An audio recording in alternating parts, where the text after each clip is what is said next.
O pobre consegue mudar de vida quando ele percebe que multiplicar o dinheiro que ele ganha é muito mais inteligente do que simplesmente gastar.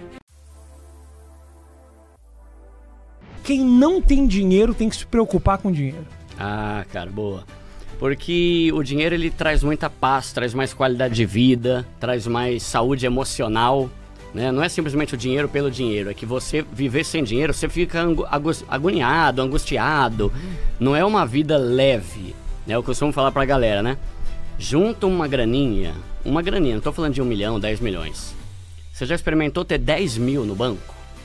Isso é um prazer que poucos brasileiros têm e que não tá tão difícil quanto essas promessas absurdas aí de milhões e tal, né? E quando você tem uma grana assim, você consegue ficar melhor, você consegue curtir mais a vida de verdade, teu casamento fica melhor, teus relacionamentos ficam melhor, tudo fica melhor. Porque quando você tá todo lascado financeiramente, a tua mente vive em função daquilo. Então eu falo muito da galera, né, que gosta de ostentação. O cara que tá lá na balada curtindo, na verdade ele tá lá, mas por dentro ele tá no cagaço.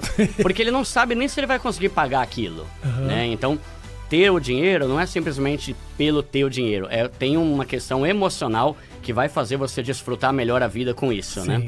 Eu falo sempre que dinheiro mesmo tem que servir primeiro para o cara parar de se preocupar com dinheiro. Não, exatamente isso. Porque a preocupação do Brasil é dinheiro. Aí o cara não consegue curtir, o cara não tem tempo com a família. Cara, esse dia eu fiz uma relação lá de problemas causados pela falta de dinheiro. Diz aí, uns... Todos que você imaginar, tipo Todos. Ansiedade, estresse, divórcio. Até 2019, mais de 50% dos casamentos acabam por questões financeiras. Depressão pra caramba. Teve uma pesquisa nos Estados Unidos que falou que quem tem problema financeiro tem 20 vezes mais propensão a se suicidar. Então é muita coisa e às vezes a pessoa não percebe que a vida dela tá ruim por causa dessa raiz que é o problema financeiro. E quando você resolve isso, você para de se preocupar e você curte mais, desfruta mais a vida, né? E eu falo muito, né, Rafinha, que não é a questão de você ter 1 milhão, é questão de ter uma graninha ali, coisa que a maioria nunca teve na vida. Né? Eu vivo falando, para de gastar com coisas e junta uma grana. Só que a pessoa às vezes ela ignora porque ela não sabe como é prazeroso você ter uma grana. Mesmo que não seja muito, né? Então eu começaria por aí. A pessoa que não tem dinheiro, no fundo ela tá preocupada por não ter dinheiro, né? Então passe a ter.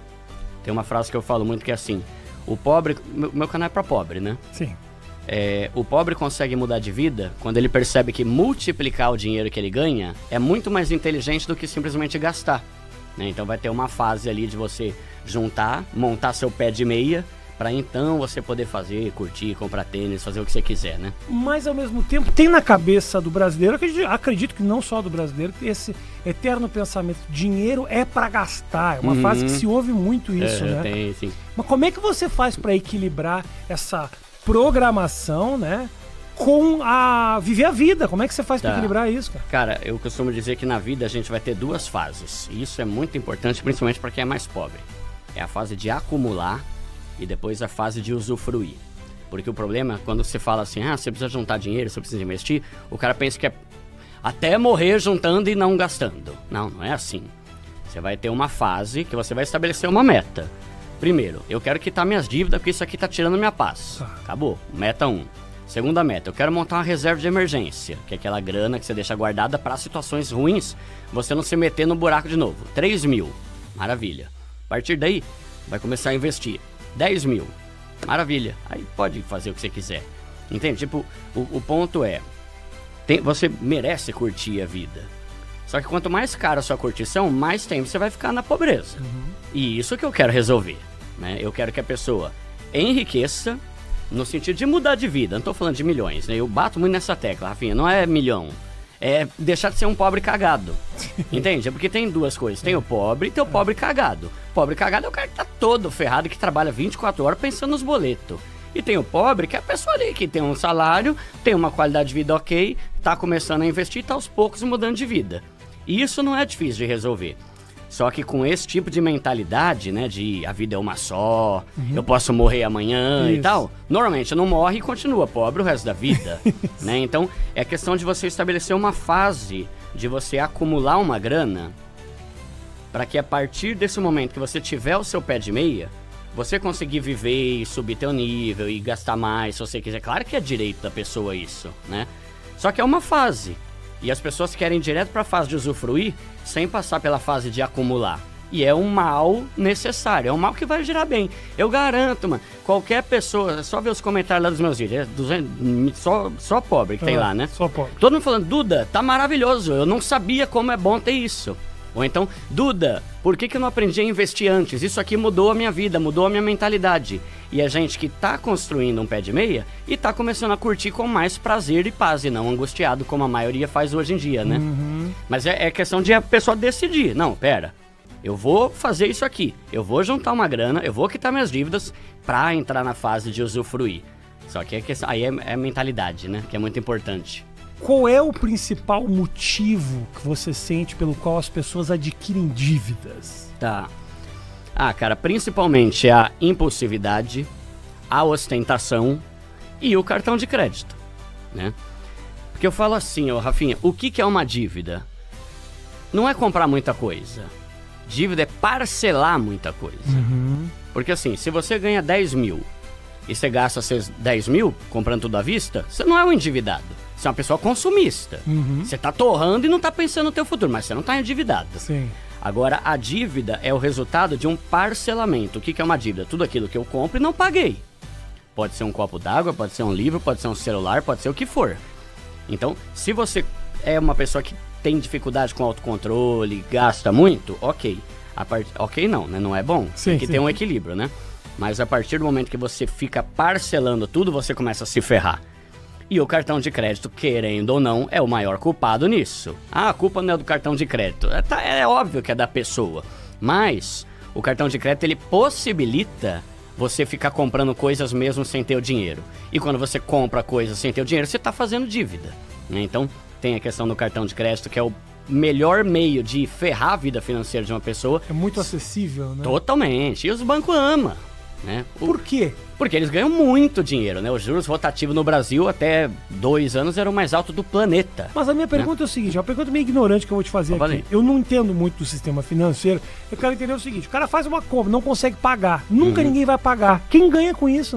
Como é que funciona isso? Cara, é que os juros são tão altos que o banco... Por que o juro é alto? Porque o Brasil tem uma galera caloteira. É coisa que em outros países não é assim. Por isso que os juros do cartão de outros lugares são mais baixos. O Brasil tem juros altíssimos porque se sabe que muitos brasileiros não vão pagar. Então eles botam juros altos pra caramba, pra que os que pagarem juros compensem os que não vão pagar. Que é aqueles que depois de 5 anos eu não vou pagar e fica tudo certo. Fica tudo certo entre aspas, né? A pessoa tá queimada, a pessoa tá com o nome sujo e tal. Então tem essa cultura do brasileiro de dar o calote, né? Tanto que eu abomino essa frase. Duda, o que você acha de deixar 5 anos passar pra dívida caducar? Primeiro que dívida não caduca. Segundo que mesmo que caducar, você não acha que é uma atitude íntegra isso? Claro. Essa mesma coisa que eu te emprestar uma grana e falar que se dane ele, mano. Daqui a 5 anos ferrou ele que se lasque. Pô, velho, não faz sentido. Então no Brasil tem muito isso. E como os bancos ganham muito com o quê? Empréstimo. Empréstimo é dinheiro fácil pros bancos, com juros altos. Cartão de crédito, e quem os bancos mais gosta de dar cartão é pro pobre. Por quê? Porque o rico não vai fazer cagada, e se o rico não fizer cagada, o banco não ganha juros. Então você vai ver, hoje em dia dá pra você parcelar algumas coisas no cartão sem juros. Quem paga direitinho, o banco não ganha nada. Eu comprei a TV ali que custa 5 mil, se o cara pagar 10 de 500, o banco não ganhou nada com isso. Agora o pobre que vai começar a fazer besteira, ou o rico que não tem educação financeira também, né? Ai, comprei muita coisa, esse mês eu vou pagar o mínimo. Aí o banco vai sorrir de alegria, porque é isso que o banco quer. Pessoas pagando o mínimo do cartão, porque aí ele entra com aqueles juros do rotativo que é absurdamente alto. Aí vamos supor que esse cara não pague nunca. O que acontece com esse cara? Depende da dívida, né? Eu fico pensando assim, tipo, beleza, não vou pagar, vou deixar caducar, não caducou, não paguei. Esse cara vai preso? Então, essa que é a treta. Por isso que a gente tem a cultura também do calote. Porque muitas vezes a pessoa que não paga, se ela fica enrolando, depois o banco fala, me dá 1.000 aí, deixa quieto 5 mil. Aí ele se dá melhor do que quem paga certinho. Inclusive, então todo o sistema tá errado. Inclusive tem empresas de cobranças, que são empresas que pegam essas cartas gigantes aí de um Visa, e aí ele fala, é o seguinte, aqui na verdade tem 2 milhões de dívida pra você cobrar. mas eu te vendo por 300 mil. Aí ele consegue fazer 500 mil em cima daqueles 300. Ganha em cima, É uma indústria tem securitizador, tem um monte de coisa. É uma indústria que gira em torno do caloteiro. E esse é o ponto pior. Às vezes o cara que dá calote, ele paga menos do que quem paga certinho. Então tá tudo errado, né? Aí beleza, o cara não paga. Existem algumas possibilidades que o banco pode fazer, né? Então primeiro, o cara pode ir preso? A única coisa que dá cadeia hoje de dívida é não pagar pensão, né? Se você não pagar pensão, isso, a lei é ferrenha mesmo e o cara pode ir pra cadeia. Agora, qualquer outra coisa, não pode. Tem uma lei aí, até que era internacional, que veio pro Brasil, que fala que ninguém pode ser preso. Agora, o que pode acontecer é, dependendo da dívida, o banco sim, chegar e falar, eu vou ativar a justiça, e se a justiça vê que você é um caloteiro, aí eles podem começar a bloquear seus bens, eles podem bloquear seus investimentos, bloquear seus imóveis. Se você tiver mais de uma casa, eles podem tomar uma casa e penhorar. Perfeito. Né? Dificilmente o pobre vai se ferrar com isso, porque o governo, né, não vai, tirar a única casa que o cara tem e mora com a família para pagar a dívida. Mas se é uma pessoa... a gente vê muito aí, os caras que é traficante, que a polícia prendeu os bens, carro e o caramba, né? Pode pegar de volta. Vira tudo leilão depois. Vira, né? Só que tem um ponto também que isso é mais para dívidas altas, porque isso custa dinheiro pro banco. Então o banco muitas vezes faz vista grossa. Comprou o celular lá, não pagou? Que se lasque, vai. Pra eu pagar advogado e ficar pagando custo, vai dar o preço do celular, né? Mas quando são dívidas mais altas, aí sim.